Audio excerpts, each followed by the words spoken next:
Messenger Facebook use করে, Messenger use করে না এমন মানুষ 2025 সালে এসে কমই পাওয়া যাবে। তো আজকের ভিডিওতে আমি আপনাদেরকে এমন কিছু সেটিং দেখাবো টেক মেসেঞ্জার ইউজারদের জন্য অত্যন্ত কার্যকরী। মেসেঞ্জার ইউজারদের জন্য আজকের ভিডিওটি কতটা গুরুত্বপূর্ণ, যদি ভিডিওটি না দেখেন তাহলে বুঝবেন না। মেসেঞ্জার ইউজারদের জন্য আজকের এই ভিডিওটি মিস করার কোনো সুযোগ নেই। তো কথা না বাড়িয়ে চলুন টিপসগুলো একটি একটি করে দেখে আসি। মোবাইলের স্ক্রিনে আসবেন, মোবাইলের স্ক্রিনে আসার পরে প্লে স্টোর থেকে যে আপনার মেসেঞ্জার অ্যাপটি ইনস্টল করেছেন সেখানে ক্লিক করবেন। ক্লিক করার পরে প্রথমে আপনাদের যে কাজটি সেটা হচ্ছে মেনুতে ক্লিক করা। মেনুতে ক্লিক করার পরে দেখেন সেটিং অপশন আছে, সেটিং এ ক্লিক করবেন। নাম্বার 1, প্রোফাইল পিকচার কিভাবে চেঞ্জ করব, এর জন্য দেখেন প্রোফাইলে ক্যামেরার মতন একটা আইকন দেওয়া আছে। আমরা যদি এখানে ক্লিক করি তাহলে যদি আপনি সরাসরি ছবি তুলে দিতে চান এবং বা গ্যালারি থেকে দিতে চান তাহলে আপনারা গ্যালারি থেকেও সরাসরি যে কোনো একটি ছবি দিতে পারবেন। দেখেন আমার গ্যালারিটা ওপেন হয়েছে, আমি একটা ছবি সিলেক্ট করলাম। এটাকে কাস্টমাইজ করে যদি আমি ওই উপরে দেখেন ডান অপশন, ডান অপশনে ক্লিক করার সাথে সাথে কিন্তু আমার এটা চেঞ্জ হয়ে যাবে। Number 2, add another account. আপনি চাইলে আপনার মেসেঞ্জারে আপনি আপনার যদি যতগুলো অ্যাকাউন্ট আছে সবগুলাই কিন্তু অ্যাক্টিভ করে নিতে পারবেন। দেখেন আমার এখানে 3টা অ্যাকাউন্ট আছে। আমি চাইলে আমার পেজটাকেও অ্যাক্টিভ করে নিতে পারবো, আবার যদি আমি আমার প্রোফাইলটাকে অ্যাক্টিভ করতে চাই আমি অ্যাক্টিভ করে নিতে পারবো। যদি আমি চাই যে আমার অন্য কোনো অ্যাকাউন্ট এড করার জন্য তাহলে করতে হবে কি, এই যে দেখেন নিচে প্লাস আইকনে ক্লিক করবেন। ক্লিক করার পরে দেখেন এখানে মোবাইল নাম্বার এবং পাসওয়ার্ড দিয়ে লগইন করলেই আপনার ফেসবুক অ্যাকাউন্টটি অটোমেটিকলি লগইন হয়ে যাবে। Number 3, active status.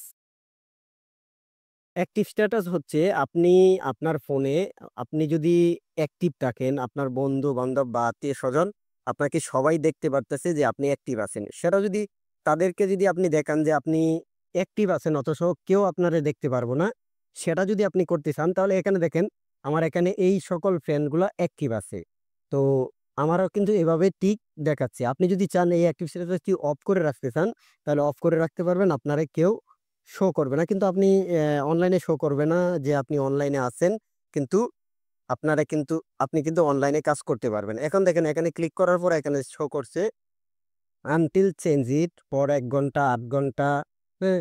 ৮ ঘন্টা। আর যদি কাস্টমাইজ করে যদি আপনি যে টাইমটা দিতে চান সেই টাইমটাই কিন্তু আপনি কাস্টমাইজ করে নিতে পারবেন। তো এটাই হচ্ছে অ্যাক্টিভ স্ট্যাটাসের কাজ। তো অ্যাক্টিভ স্ট্যাটাস অনেক গুরুত্বপূর্ণ। Number 4, user name. আমরা চাইলে আমাদের মেসেঞ্জারে আমরা কিন্তু ইউজার নেমটি চেঞ্জ করতে পারি। এর জন্য আমরা এখানে ইউজার নেমে ক্লিক করব। ক্লিক করার পরে ইউজার নেমে যদি আমরা ক্লিক করি এখানে আপনি কাস্টমাইজ আপনার মতন করে আপনি ইউজার নেমটি বসিয়ে দিতে পারবেন। বসিয়ে দেওয়ার পরে যদি আপনি সেভ অপশনে ক্লিক করেন তাহলে কিন্তু আপনার ইউজার নেমটি চেঞ্জ হয়ে যাবে। Number 5, Avatar. আপনি চাইলে আপনার ছবিকে অ্যাভাটারের রূপ দিতে পারবেন মেসেঞ্জার দিয়ে। এজন্য অ্যাভাটারে ক্লিক করবেন। ক্লিক করার পরে এই যে নিচে অপশনে দেখেন যে আপনার মেক ইউ অ্যাভাটার, অ্যাভাটারে ক্লিক করবেন। ক্লিক করার পরে এই যে দেখেন ক্রিয়েট ফ্রম সেলফি কিংবা ম্যানুয়ালি আপনি যদি এখানে আপনারা যে কোনো একটা ছবি দেন আপনি চাইলে অ্যাভাটার করে নিতে পারবেন আপনার মেসেঞ্জার অ্যাপসটি দিয়ে। Number 6, notification and sound. এটা অত্যন্ত গুরুত্বপূর্ণ যেটার ক্ষেত্রে আমি ব্যবহার করি। আপনারা যদি নাম্বারের নোটিফিকেশনে ক্লিক করেন, ক্লিক করার পরে যদি আপনারা এই অন অপশনটিকে যদি অফ করে দেন তাহলে কিন্তু টোটালি আপনার নোটিফিকেশনটি অফ হয়ে যাবে। দেখেন এখানে 15 মিনিট, ১ ঘন্টা, ৮ ঘন্টা, ২৪ ঘন্টা।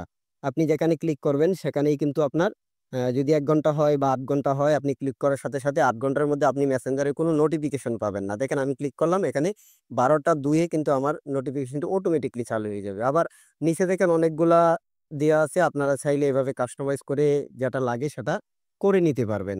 Number 7, app lock. Apps lock অত্যন্ত গুরুত্বপূর্ণ। যদি আপনারা এই যে দেখেন অ্যাপস লকে এখানে অ্যাপস আসছে। অ্যাপে যদি ক্লিক করেন আপনারা যে অ্যাপসটি লক করে মেসেঞ্জারটি যদি লক করতে চান লক করতে, তারপর নিচে দেখেন এন্ড টু এন্ড এনক্রিপ্টেড। এখানে দেখেন উপরে হচ্ছে মেসেজ স্টোরেজ, হ্যাঁ, টার্ন অন স্ক্রিনে ক্লিক করার পরে এখানে দেখেন প্রেডিক্ট 6 ডিজিট পিন। আপনি চাইলে 6 ডিজিটের পিন দিয়ে আপনার হিস্টোরিটাকে হাইড করে রাখতে পারবেন। হ্যাঁ, আপনি পিন দিয়ে রাখতে পারবেন। আবার নিচের অপশনটি দেখেন গেট এ 40 ক্যারেক্টার কোড। আপনারা যদি এখানে ক্লিক করেন, ধরেন আপনার পিনটি ভুলে গেছেন। ভুলে যাওয়ার পরে যদি আপনারা এই যে সেম কোডটি যদি টাইপ করেন, টাইপ করার সাথে সাথে কিন্তু আপনার পুনরায় আগে চলে যেতে পারবেন। Number 8, block. আপনি যদি মেসেঞ্জারে কাউকে ব্লক করে দেন, ফেসবুকে কাউকে ব্লক করে দেন, আপনি কিন্তু এই ব্লক অপশনে দেখতে পারবেন। আবার যদি আপনি চান যে এখান থেকেই কাউকে ব্লক করতে চান, আমি যদি দেখি তাহলে উপরে দেখেন এই যে উপরে আমি ক্লিক করলাম। ক্লিক করার পরে যেকোনো একটা প্রোফাইলে ক্লিক করব। ক্লিক করার পরে দেখেন এখানে ব্লক দেখাচ্ছে। আমি যদি এখানে ক্লিক করি তাহলে এটা কিন্তু ব্লক হয়ে যাবে। Number 9 photo and media. আমাদের মেসেঞ্জারের যে ফটো অ্যান্ড মিডিয়াতে যদি ক্লিক করি তাহলে এখানে দেখেন সেভ অন ক্যাপচার। মানে আপনি যদি আপনার বন্ধু বা কাউকে আপনার রিলেটিভ কাউকে আপনি যদি সরাসরি ছবি তুলে পাঠান, হ্যাঁ? এটা যদি ক্লিক করে রাখেন তাহলে সরাসরি কিন্তু আপনার গ্যালারিতেও সেভ হবে, আপনার বন্ধুর ওইখানেও যাবে। আর যদি আপনি এটা ক্লিক করে না রাখেন আপনার গ্যালারিতে সেভ হবে না, শুধু খালি ওর কাছেই যাবে। আবার নিচে দেখেন open link in external browsing.